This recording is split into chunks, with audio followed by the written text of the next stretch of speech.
Hey everybody, what's up? Just popping in here.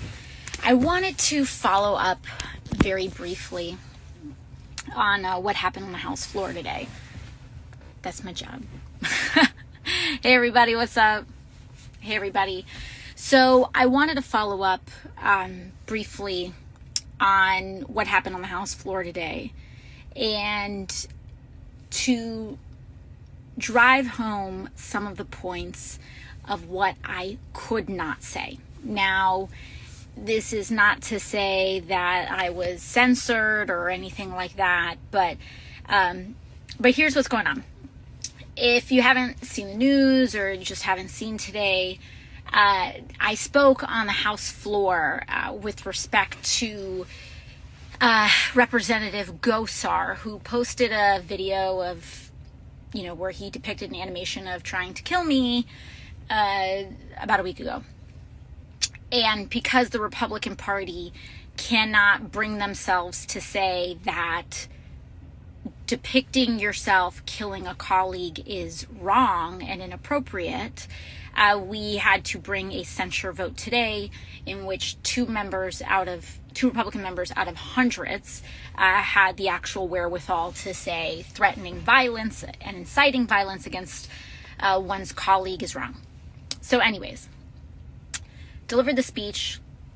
You can check it on my congressional account if you'd like to see it.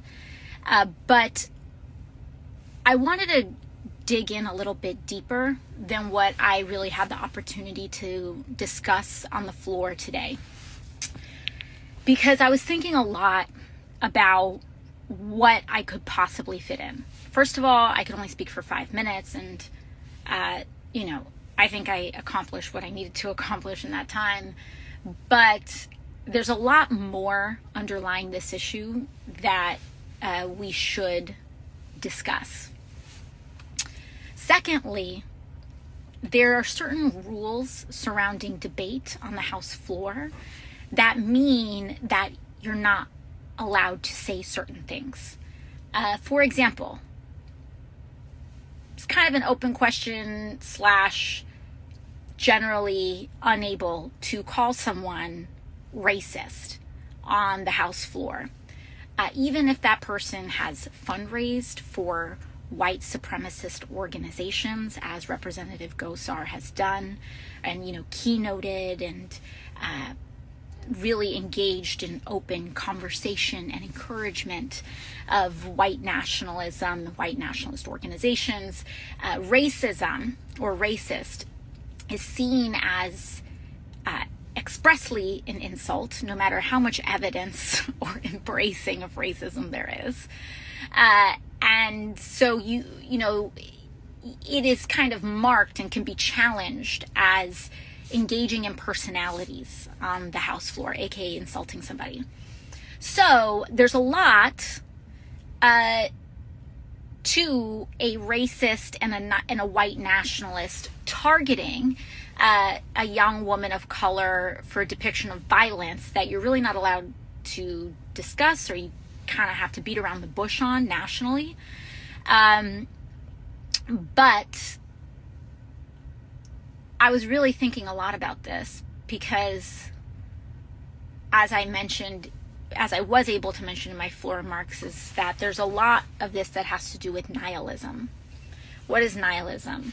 Nihilism is a general idea that there's no morals, there are no standards, there is no meaning to anything that we do, and that nothing that we do matters. And I kind of want to discuss how this is connected to white supremacy and how this idea that nothing matters, it's just a joke, etc., is really connected in very concrete ways to white supremacist ideology. So when you think about white supremacy is a system of beliefs in, I would say, let's call it mythology, or an ideology,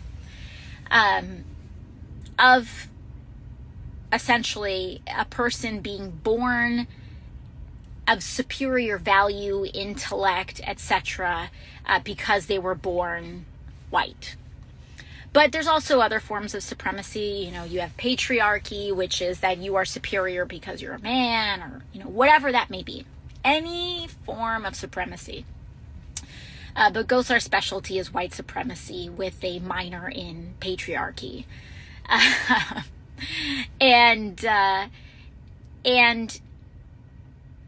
thing about being a supremacist, white supremacist, a misogynist, whatever it may be, the thing about being a supremacist is that your entire identity, by definition, is relative.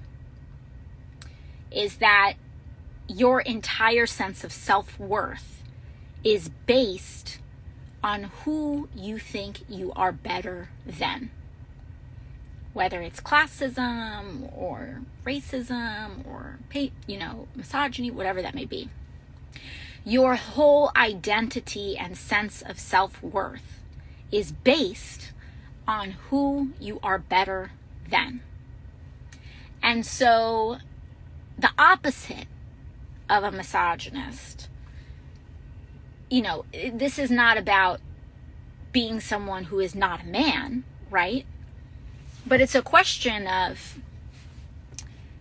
if you cannot be a man, if you do not know who you are as a man, unless it is relative and put in context and defined by the denigration of women and trans people, you are not a man at all. You don't know what you are. What are you? And so to the misogynist, without the denigration of women, who are you? If you cannot define yourself without somehow denigrating non-binary, femme, or trans people, who are you? For the white supremacist and the racist, without the denigration of immigrants, who are you? Without people, without what is your power, if not, what does your power look like? What power do you have if you cannot deny Black communities the right to vote? If you cannot denigrate and deny personhood of Native peoples? Who are you? And so the answer for them, to them, is nothing. The misogynist is nothing without women and their need to denigrate them and trans people. The white supremacist is nothing without their relative stated worth to immigrants, to Black communities, to Asian communities, to Native communities, to non-white communities. And so when a white supremacist like Representative Gosar wakes up and looks in the mirror with no one else around, they see nothing. They are looking into a void. And because they are looking into a void and see nothing, then nothing is what defines their world. And that is why, to them, nothing matters. Nothing they say matters. Nothing they do matters. No actions in their life are to be taken seriously or have any material value, not according to me, but according to them. And so I just want to make sure that you all know that that connection is explicit and clear.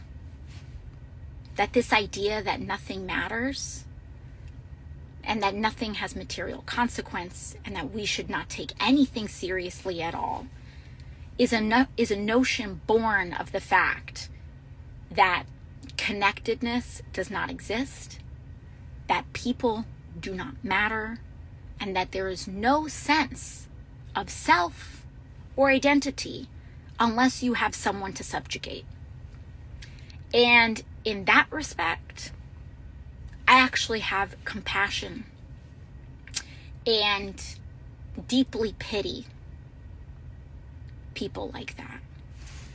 Because imagine how lonely and isolated and sad an existence must be to not be accountable or connected or feel any sense of self or connection to community. So,